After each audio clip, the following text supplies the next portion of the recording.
The last transmission from Mars Station lasted exactly 14 seconds. 14 seconds of screaming, static, and then nothing. Across human space, 11 billion people watched the footage in absolute silence. Secretary General David Okonkwo had spent 30 years building peace between nations. He had ended civil wars with words alone. He believed, truly believed, that any conflict could be resolved through understanding. Now he stood in the United Earth Council chamber, watching a debris field drift where a station holding 2.9 million souls had existed just hours ago. The Velthari had arrived 3 days earlier. Their bioorganic warships filled the space around Neptune like a swarm of locusts made from bone and chitin. They were insects, but massive. Their smallest soldiers stood 8 feet tall. Their ships looked like they had been grown, not built. And they had come with a simple message. High Arbiter Sketh, leader of the invasion force, had broadcast his demands across every human frequency. His voice clicked and hissed through translation software. Humanity had 72 hours to surrender all territory, all resources, and all population. Humans would serve as biological stock for Velthari hive colonies. Those who resisted would die. Those who submitted would wish they had. Okonkwo had tried to negotiate. He had spent his entire career believing that communication could solve any problem. He had opened channels, offered talks, suggested compromise. The Velthari response came in the form of a plasma bombardment that turned Mars Station into vapor. Admiral Priya Sharma received the news aboard her flagship, the U.S. Resolute. She was 63 years old, had served in 4 different conflicts, and had buried more friends than she cared to count. When her communications officer told her about Mars Station, she did not cry. She did not rage. She simply asked one question. How many? 2.9 million, Admiral. The station was at full capacity.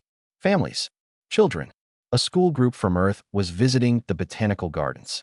Sharma closed her eyes for exactly 3 seconds. When she opened them, something had changed behind them. Something cold and hard and final. Get me the Secretary General. On Earth, Dr. Lena Volkov worked through the night in her laboratory. She was a xenobiologist, one of the best humanity had ever produced. She had dreamed her whole life of studying alien life. Now she studied the remains of a Velthari scout ship that patrol vessels had destroyed during the initial contact. She studied it not to understand it, but to find ways to kill it. The Velthari were connected, she discovered. Every individual shared thoughts through a neurological hive link. What one felt, all felt. What one knew, all knew. It made them efficient. It made them deadly. It also made them vulnerable in ways they did not understand. Captain Ravi Anand had been the first human to engage the Velthari in combat. His patrol cruiser, the Defiant, had encountered a Velthari scout near Jupiter's moon Europa. The Velthari ship had fired without warning, without communication, without any attempt at contact. Anand had fought back and won, but he had lost half his crew in the process. Now he sat in a memorial service for those crew members, listening to names being read aloud. 23 names. 23 families who would never see their loved ones again. And this was just the beginning. The Galactic Council made contact within hours of the Mars Station massacre. 47 spacefaring species, united in a loose federation that had existed for millennia. They sent a single message. The Velthari had destroyed 17 civilizations before humanity. Every species that had fought back had been exterminated. Surrender was the only option that preserved any human lives at all. Okonkwo read their message carefully. He thought about the 17 dead species. He thought about all those cultures, all those histories, all those children who had never grown up. The Galactic Council had watched it happen. They had done nothing. They had let entire peoples die rather than risk themselves. He drafted his response personally. You have observed 17 extinctions. You have preserved your safety through cowardice and called it wisdom. We do not seek your help. We do not ask for your intervention. But know this, humanity will not go quietly into the dark. We will fight. And when we are done, you will never fear the Velthari again. Or perhaps you will simply have something new to fear. Admiral Sharma assembled her fleet commanders for a briefing. The numbers were not in their favor. The Velthari had thousands of warships. Humanity had hundreds. The Velthari had conquered galaxy-spanning empires. Humanity had barely left its own solar system. But humanity had something the Velthari had never encountered. They had rage. They had unity. and they had nothing left to lose. They killed 2.9 million of our people, Sharma told her officers. They killed them to make a point. They killed them because they believed we would break. They believed we would surrender. She paused, letting the silence stretch. They were wrong. On screens across human space, the names of the dead scrolled endlessly. 2.9 million names. 2.9 million stories that would never be finished. 2.9 million reasons to fight. The Velthari had made their declaration. They had shown humanity exactly what kind of species they were. They had offered only two choices, slavery or death. Humanity chose a third option, war. Flowers covered every surface of New Delhi's Central Plaza. White lilies, red roses, yellow marigolds. They stretched for blocks in every direction, placed by hands that shook with grief. Similar scenes played out across Earth and every human colony. The species mourned together. Secretary General Okonkwo walked through the flowers alone. His security team kept their distance. They understood that some moments required solitude. He stopped at a small photograph pinned to a memorial board. A young girl, maybe 7 years old, smiling at the camera. Her name was written beneath, Sarah. She had been visiting Mars Station with her class. He had tried to save her. He had tried to save all of them. His entire life had been built on the belief that words could prevent bloodshed, that understanding could bridge any gap. The Velthari had taught him how wrong he was. Dr. Volkov worked without sleep for 4 days straight. Her laboratory became her world. Coffee cups piled up. Data scrolled across screens. She barely noticed. She was too focused on the breakthrough she had made. The Velthari hive link operated on specific neurological frequencies. It connected every individual to every other, creating a collective consciousness that had evolved over millions of years. But that connection was also a weakness. The right radiation could disrupt it, could sever it, could leave individual Velthari isolated and confused, cut off from the only reality they had ever known. She presented her findings to Admiral Sharma via secure channel. The Admiral listened carefully, asked precise questions, and then was silent for a long moment. You're telling me we can make them feel alone? Yes. Their entire psychology depends on constant connection. Without it, they experience something close to madness. They cannot function. They cannot fight. Can we build weapons that generate this radiation? We already have the technology. We just need to adapt it. How long? Weeks. Maybe less if you give me unlimited resources. Done. The United Earth Council convened an emergency session. Representatives from every nation and colony filled the chamber. Okonkwo stood at the center, looking older than he had just days before. Grief had carved new lines into his face.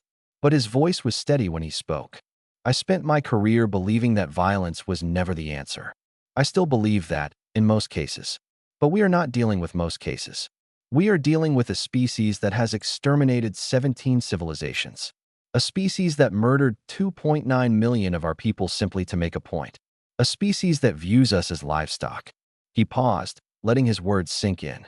The Galactic Council has advised us to surrender, to accept our fate as biological resources for the Velthari hive. They say resistance is futile. They say fighting back will only make our extinction more painful. His voice hardened. I say they are cowards. I say they watched 17 species die and did nothing because it was easier than fighting. I say they have no right to tell us how to face our own death. The chamber erupted in approval. Okonkwo raised his hand for silence. Admiral Sharma has proposed a counteroffensive. Operation Requiem. We will not simply defend ourselves. We will track the Velthari back to their origin point. We will end this threat permanently, not just for humanity, but for every species the Velthari might threaten in the future. A representative from the European Federation stood. Secretary General, are you suggesting genocide? Okonkwo's expression did not change. I am suggesting survival. The Velthari do not negotiate. They do not compromise. They exterminate. We can either wait for them to finish us, or we can ensure they never threaten anyone again. But wiping out an entire species, they wiped out 17. They killed 2.9 million of us in a single afternoon. Children, families, an entire school group that just wanted to see the gardens. His voice cracked slightly, then steadied. I do not take this lightly. I will carry this weight for the rest of my life. But I will not let sentiment doom our children to slavery. The vote was unanimous. Captain Anand received his new orders aboard the Defiant. His ship had been repaired, his crew reinforced. They were to join the main fleet at Jupiter, humanity's first line of defense. The Velthri were coming. Scout reports indicated their fleet would arrive within days. That he gathered his crew in the mess hall. They looked young, he realized. So young. Many had never seen combat before Mars Station. Now they were going to war against a species that had never lost. I won't lie to you, he told them. The odds are bad. The Velthri have more ships, more experience, and more firepower. They have destroyed civilizations older and more powerful than ours. He looked at each face in turn. But they have never fought humans. They do not know what we become when we are pushed. They do not know that we are the species that survived ice ages and plagues and world wars. They do not know that we are the species that went to the moon with technology less powerful than your phones. They do not know us. He smiled grimly. Let's introduce ourselves. The Galactic Council sent one final message as the human fleet mobilized. They condemned humanity's aggression. They warned of consequences. They predicted failure. Okonkwo's response was broadcast across the galaxy. You watched 17 species burn. You did nothing. We will not ask for your help. We will not ask for your blessing. But when the Velthri are gone, remember who ended them. Remember that humanity asked for peace and was given war. Remember that we did what you were too afraid to do. The fleet assembled. The weapons charged. The countdown began. Humanity was going to war. Jupiter had never looked so beautiful. Its swirling storms of orange and red filled the view screens, a giant eye watching over the battle that was about to begin. Admiral Sharma allowed herself one moment to appreciate the view. It might be the last peaceful thing she ever saw. Admiral, Velthri fleet dropping out of faster than light in Sector 7. How many? 3,000 warships. Maybe more. They're still arriving. Sharma nodded. Humanity had gathered 900 vessels for this defense. Every ship that could fly, every weapon that could fire. It was everything they had. It was not enough.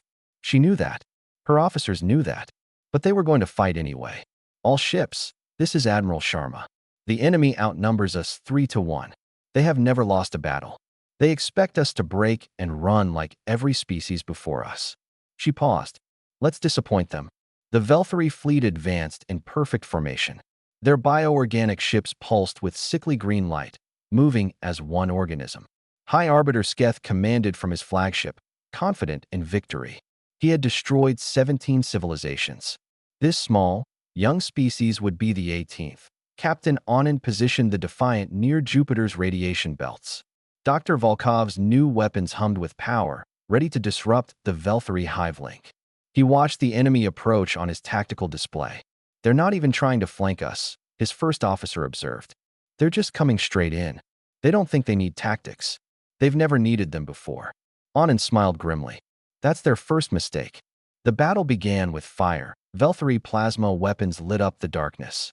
Human ships scattered, using the radiation belts as cover, diving behind moons and into gas clouds. They refused to fight in formation. They refused to stand still. They attacked from every angle, struck without warning, and disappeared before the Velthri could respond.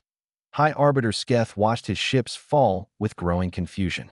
These humans fought like insects, swarming and retreating, never offering a fair battle.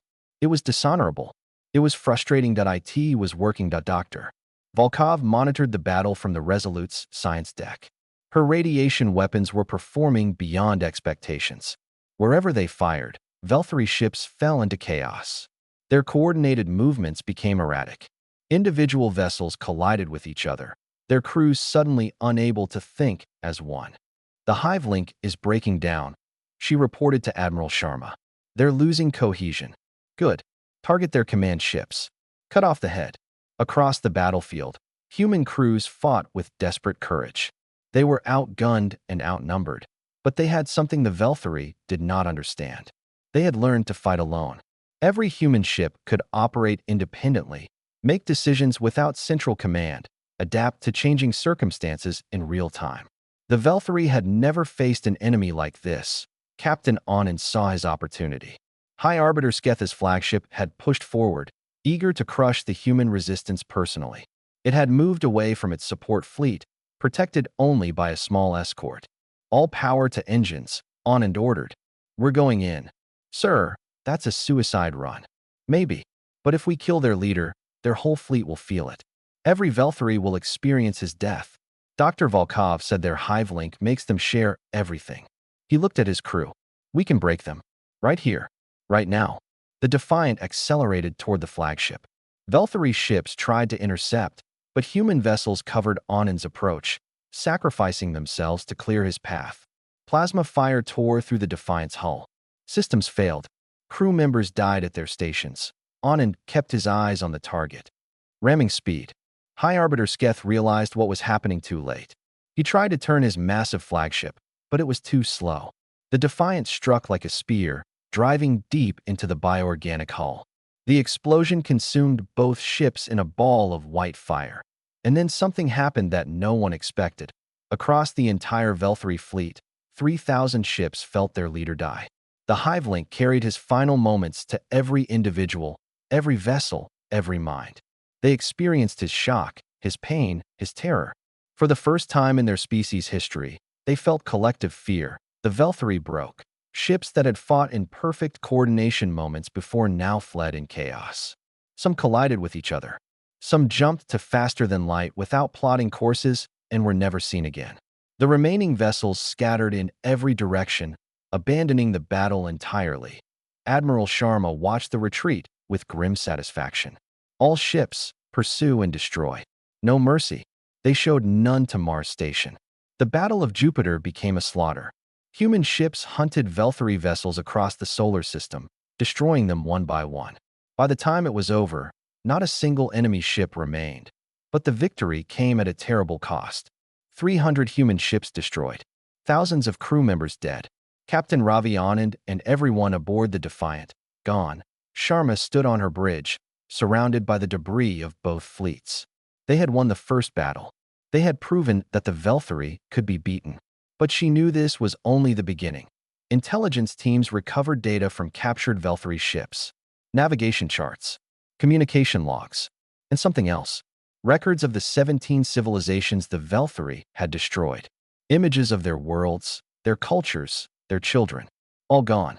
All forgotten by a galaxy that had been too afraid to help them. That Secretary General Okonkwo reviewed the data in his office on Earth. He looked at the faces of extinct species and made a decision. The Velthari would not rebuild. They would not return. Humanity would take the war to them. Operation Requiem was a go. 2 years of hammers striking steel. 2 years of welders working through the night. 2 years of shipyards burning bright across every human world. The Retribution fleet grew like a forest of iron and fire. Admiral Sharma walked through the construction yards on Titan, watching the skeleton of her new flagship take shape. The UES Anand, named for the captain who had given everything at Jupiter. It was 3 times the size of the Resolute, armed with weapons that had not existed 2 years ago. 50,000 ships, her aide reported. The largest fleet humanity has ever assembled. Is it enough? Intelligence suggests the Velthari have rebuilt their forces. They control over 200 worlds in Andromeda. Their total population numbers in the trillions. Sharma nodded. The numbers were not in their favor. They never had been. But humans had stopped caring about numbers at Jupiter. They had learned that what mattered more than mathematics. Dr. Volkov had spent the 2 years perfecting her weapons. The Hivelink disruptors were now standard equipment on every human vessel. She had also developed new tools, things she did not like to think about. Biological agents that could target Velthari nervous systems. Radiation bombs that could sterilize entire planets. She brought her concerns to Secretary General Okonkwo during one of his visits to her laboratory. These weapons, she said quietly, they're not just for defense. They're for extermination. Okonkwo looked at the data on her screens. Images of Velthari biology. Charts showing kill rates. Projections of total population elimination. Yes, he said simply. They are. Can we really do this? Wipe out an entire species. They would do it to us without hesitation. They have done it to 17 others. He turned to face her. I do not ask you to feel good about this, Doctor. I do not feel good about it. But I ask you to consider the alternative. If we leave the Velthari alive, they will rebuild. They will return. And next time, they might win. Volkov was silent for a long moment. I understand, she finally said. I just wanted someone else to carry this weight with me. We all carry it. Every human alive will carry it for the rest of our history. But better to carry guilt than extinction. The Galactic Council made one final attempt to stop humanity. Their ambassadors came to Earth with offers of mediation, promises of protection, guarantees of safety. They spoke of diplomatic solutions and peaceful coexistence. Okonkwo received them in the United Earth Council chamber. He listened politely to their proposals. Then he responded, "You come to us now with offers of help. Where was this help when Mars Station burned? Where was this help when 17 species begged for salvation? You watched them die. You did nothing. And now you ask us to trust you." The lead ambassador, a tall being with silver skin and 4 arms, spread his hands in a gesture of peace. "We understand your anger. But genocide is not the answer. The Velthari can be contained.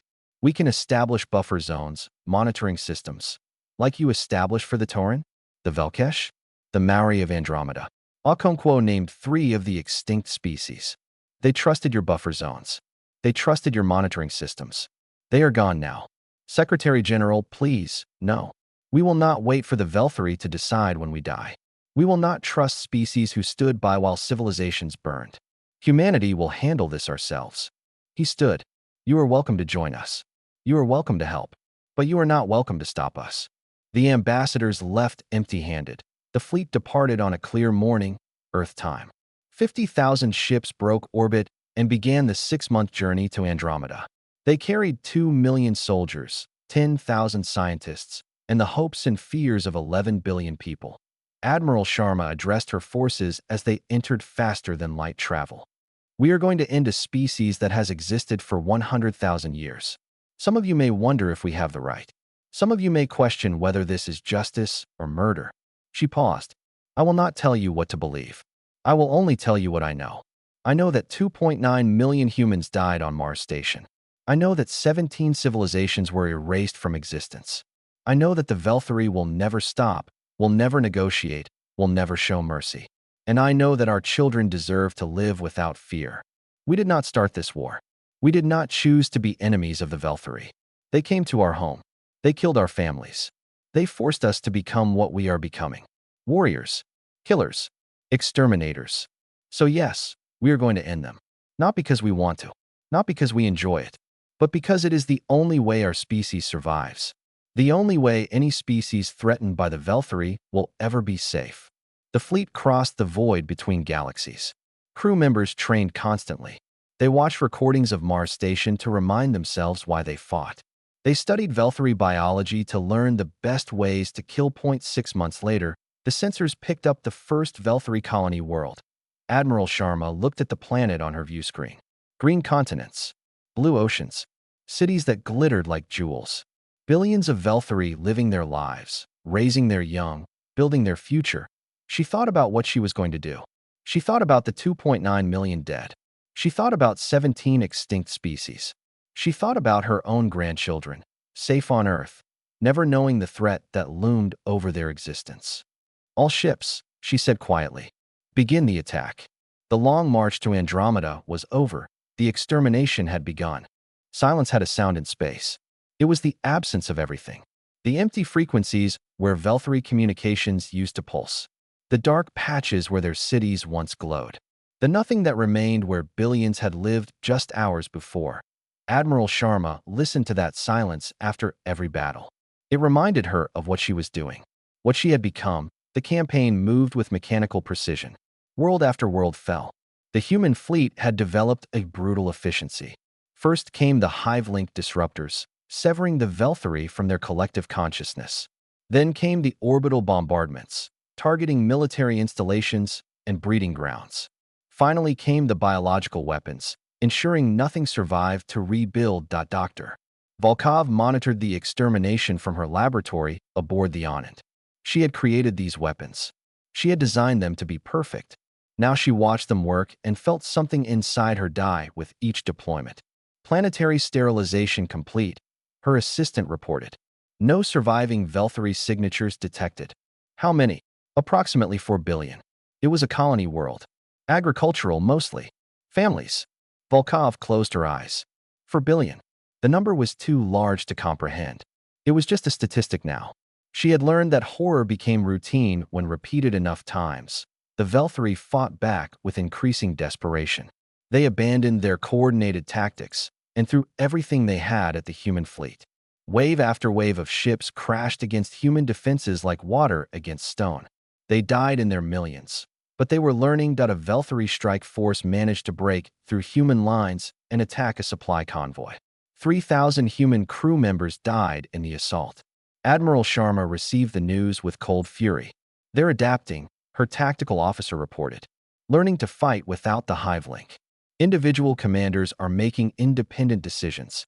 Then we move faster. They cannot adapt if we do not give them time." The fleet accelerated its campaign. 20 worlds in the first month, 50 by the second, 100 by the third. The Velthari Empire shrank like ice under a burning sun. A Secretary General Okonkwo watched the progress from Earth. He received daily reports, kill counts, world tallies, casualty figures on both sides. He read them all. He made himself read them all. "Sir," his aide said one morning, "the Velthari have sent a communication. They want to negotiate." Okonkwo looked up from his reports. Negotiate. They're offering unconditional surrender, complete disarmament, territorial concessions, reparations, whatever we want. For a long moment, Okonkwo said nothing. He thought about 2.9 million dead humans. He thought about 17 extinct species. He thought about his grandchildren playing in the gardens outside his office, never knowing how close their species had come to annihilation. Have they offered to surrender before? No, sir. This is the first time. Did any of the 17 species they destroyed get the chance to surrender? His aide checked the records. No, sir. The Velthari never accepted surrender from any previous target species. Then neither will we. The message was sent.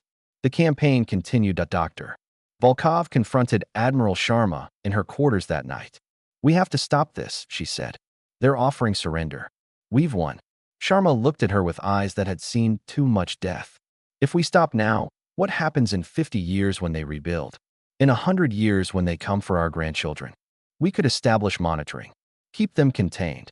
Like the Galactic Council contained them? They had 100,000 years to prove they could coexist with other species. They spent those years killing.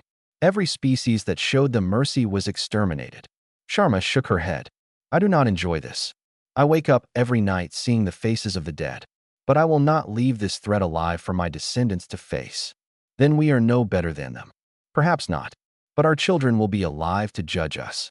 The Velthari Queen made one final broadcast as human ships surrounded her homeworld. She was ancient, her carapace worn smooth by countless generations. She had ruled her species for 3,000 years. She had ordered the deaths of 17 civilizations. Now she begged, "We surrender completely. We will accept any terms. Please. Our children. Our young. They are innocent. They do not deserve this." Admiral Sharma listened to the broadcast on her bridge. Her crew watched her, waiting for the order. She thought about Captain Anand, dying in a ball of fire at Jupiter. She thought about the school children on Mars Station, their field trip ending in plasma fire. She thought about the 17 species whose children had also been innocent. "Did you spare their children?" she asked quietly, knowing the Queen could hear her. "Did you show mercy to their young?" The Queen had no answer. "You had 100,000 years to learn compassion. You chose murder. You chose conquest. You chose extinction for every species you encountered." Sharma stood. "We did not make the rules of this war. You did. Now live by them." The fleet moved into firing position. The bombardment would begin at dawn, local time. The last dawn the Velthari homeworld would ever see. A Secretary General Okonkwo watched from Earth through the quantum link. His finger hovered over the authorization panel. One word from him, and it would all be over. The Velthari would be gone. Humanity would be safe. That he thought about everything that had led to this moment. The diplomatic career dedicated to peace. The 2.9 million dead who had trusted him to protect them. The 17 species who had never had a chance to fight back. The weight of what he was about to do. His voice was barely a whisper. Fire. Rain fell on the memorial for the first time in 30 years. It streaked down the black stone walls where 2.9 million names were carved, washing away the dust of decades. Visitors from across the galaxy stood in the downpour, reading names they had never known, mourning people they had never met. The Velthari had been gone for 28 years now. Their homeworld was a dead rock. Their colonies were empty graves. Their species existed only in history files and nightmares. Admiral Priya Sharma, now 91 years old, sat in a wheelchair near the center of the memorial. She came here every year on the anniversary. She would keep coming until her body refused to carry her. It was the least she owed the dead. Admiral, a young officer said softly. The delegation from the Galactic Council has arrived. Sharma nodded slowly. She had expected this. The Council had been sending delegations for years now. Some came to thank humanity. Some came to condemn them. Most came simply to understand. The lead ambassador was a tall being with silver skin and 4 arms. His species had been among those who advised humanity to surrender all those years ago. Now he walked through the memorial with something like reverence in his ancient eyes. I was there, he said quietly, standing beside Sharma. When my government told your Secretary General to accept death rather than fight, I believed we were giving wise counsel. And now I come to a memorial for 2.9 million people who died because we refused to help them. I walk through a galaxy that will never again fear the Velthari. And I wonder how many of my own people would still be alive if we had found your courage centuries ago. Sharma said nothing. There was nothing to say. On the other side of Earth, Dr. Lena Volkov worked in her foundation's headquarters. She had spent the decades since the war building something positive from the ashes of her weapons. The Volkov Foundation preserved the memory of the 17 species the Velthari had exterminated. Their art, their music, their stories. Everything that could be recovered. It was not enough. It would never be enough. But it was something. A young researcher brought her the latest discovery. A fragment of poetry from the Velkesh, a species that had died 3,000 years before humanity even existed. The words were beautiful, full of hope and love and dreams of a future they would never see. Volkov read the poem and wept. She wept for the Velkesh. She wept for the 17. She wept for the billions of Velthari children who had never had a chance to be different from their ancestors. She wept for herself, for the scientist who had dreamed of understanding alien life and had instead learned to destroy it. Secretary General David Okonkwo had died 8 years after the war ended. His heart gave out on a quiet Tuesday afternoon. Those who knew him said he had never recovered from the weight of what he ordered. His memoir, The Hardest Word, became required reading in schools across human space. It did not justify what humanity had done. It simply explained why. His final entry read, I do not ask for forgiveness. I do not believe I deserve it. I only ask that those who come after us remember why we made the choices we made. Remember that we tried peace first. Remember that we begged for mercy and received only death. Remember that we did not want to become what we became. And remember that sometimes the only way to protect the innocent is to become something terrible. The galaxy had changed in the decades since the Velthari fell. Species that had hidden for millennia emerged from the shadows. Trade routes that had been closed for generations reopened. A new era of cooperation began, built on the ashes of an empire that had terrorized the stars for 100,000 years. But the galaxy also feared humanity now. They had seen what humans could do when pushed. They had watched a young species cross an entire galaxy to exterminate an enemy that had never lost. They had learned that humans preferred peace but were capable of absolute war. Some saw this fear as a tragedy. Others saw it as a gift. The truth, as always, lay somewhere in between. An alien visitor approached Admiral Sharma at the memorial. He was young by galactic standards, a historian from a species that had lost half their population to the Velthari centuries ago. I have studied your war extensively, he said. I have read every account, every record, every memoir. And I still do not fully understand. What don't you understand? The cost. You lost so much. Ships. Soldiers. Your innocence as a species. Was it worth it? Sharma looked at the names carved in stone around her. 2.9 million names. 2.9 million reasons. Ask the 17 species who died before us, she said quietly. Ask them if they wish someone had fought for them. Ask them if they wish someone had been willing to bear the cost of their salvation. She gestured at the sky, where ships from dozens of species now traveled freely. Ask the children being born today on worlds that would have been conquered. Ask them if they are glad to exist. Ask them if their lives are worth the guilt we carry. The historian was silent. We did not want this war. We did not seek this burden. But when monsters came for our children, we did what had to be done. And if that makes us monsters too. She paused. looking at the names of the dead. Then at least we are monsters who protected the innocent. The rain continued to fall. The names continued to be read. And somewhere in the vast silence of the galaxy, the Vel-3 were remembered only as a warning. Some species choose destruction. Some species choose mercy. And some species learn, too late, that mercy is not always an option. Humanity had learned that lesson. They would carry it forever.